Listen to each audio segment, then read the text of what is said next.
오늘의 사연 시작합니다. 최근에 와이프가 나에게 물어봤던 내용이 있다. 혹시 오빠도 그런 얘기 들어봤어? 우리 아이 아빠가 화가 많이 났어요. 이런 컴플레인 말이야. 응, 종종 듣지. 나는 정말 인터넷 소설 같은 이야기인 줄 알았어. 소아를 상대하는 일은 육체적으로 많은 에너지를 소모한다.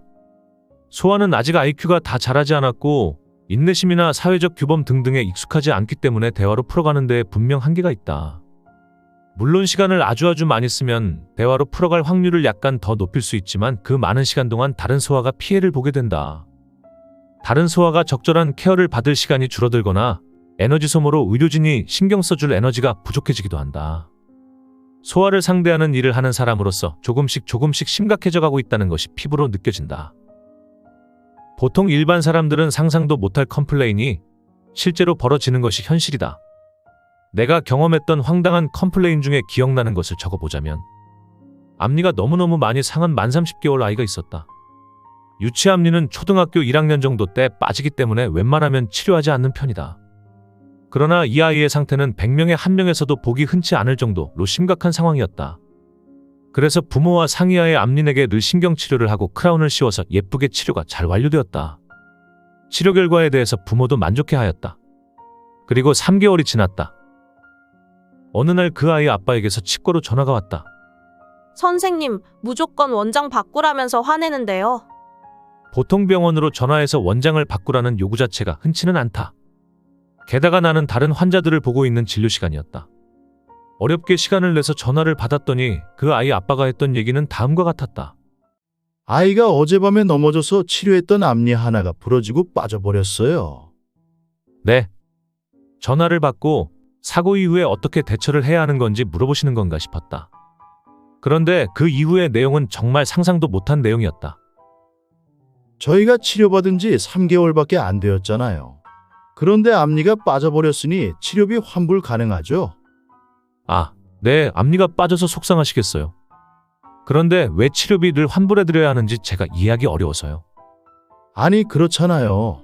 예쁘게 남은 시간 보내라고 비싼 돈 들여 치료했는데요. 3개월 만에 앞니가 빠져버려서 이제 예쁘지도 않았으니 치료 목적이 사라진 거죠. 그러니 선생님도 도의적 책임을 같이 지시죠. 치료비 환불해 주셨으면 좋겠어요. 네, 그러니까 치료를 한 지 얼마 안 되었는데 다쳐서 치아가 빠졌으니 환불을 원하신다는 말씀이시죠? 네, 그렇죠. 사실 이게 치아가 빠질 정도로 넘어진 건지도 잘 모르겠거든요. 혹시 또 모르잖아요.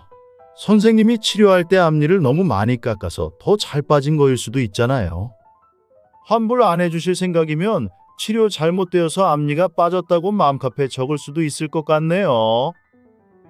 제가 지금 진료 중이라서 진료 끝나고 다시 전화드리면 안 될까요? 전화를 끊으니 그날 남은 진료가 제대로 이루어질 리가 없었다. 진료를 하면서 머리 한켠에는 그 말도 안 되는 요구가 맴돌았다. 그리고 저녁 6시 반쯤 다시 전화드려서 환불은 어렵다고 말씀드릴 생각이었다. 전화를 드렸더니 어머니가 받으셨다. 그리고는 대뜸 나오는 말이 선생님이 전화를 너무 늦게 주셔서 아이 아빠가 화가 많이 났어요. 제가 겨우 달래는 중입니다. 그러시군요. 어머니도 아버님과 같은 생각이신가요? 아니, 그렇잖아요. 한두 푼도 아니고 지금 아이가 앞니가 하나가 없어서 얼마나 보기 안 좋은지 몰라요.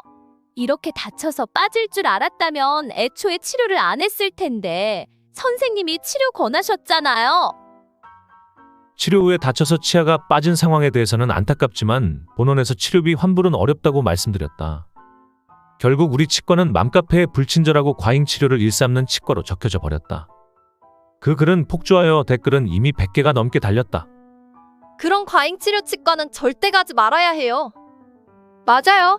친절한 척하면서 과잉 치료 권유해서 돈 쑥 뽑아내는 거 아닌가요? 본문 내용은 형언할 수 없을 정도로 가관이었지만 나는 아무 대응도 딱히 할 수가 없었다.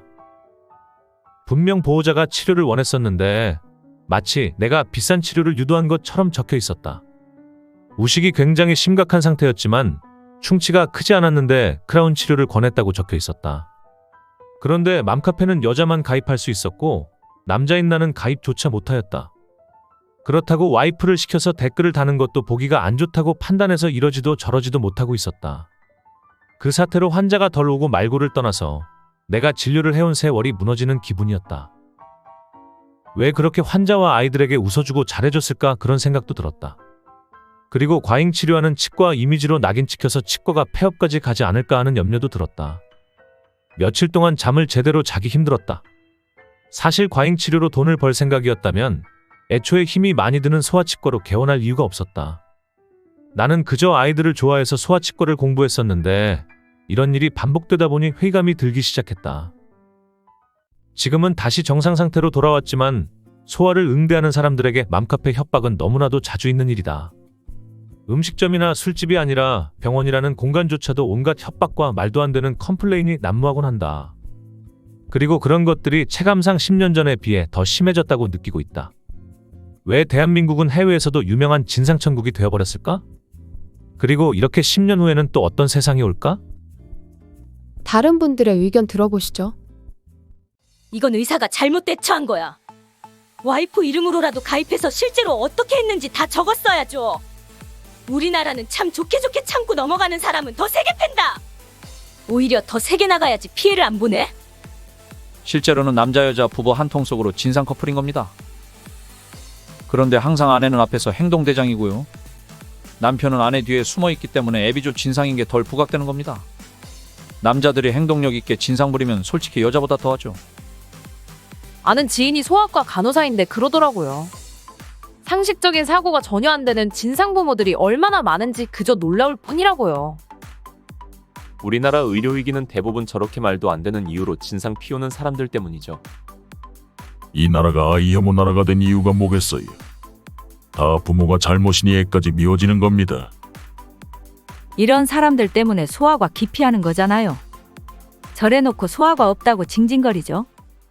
사연자분이 현명한 선택할 수 있기를 바랍니다. 오늘의 사연 잘 들으셨나요? 구독, 좋아요, 알림 설정 부탁드려요.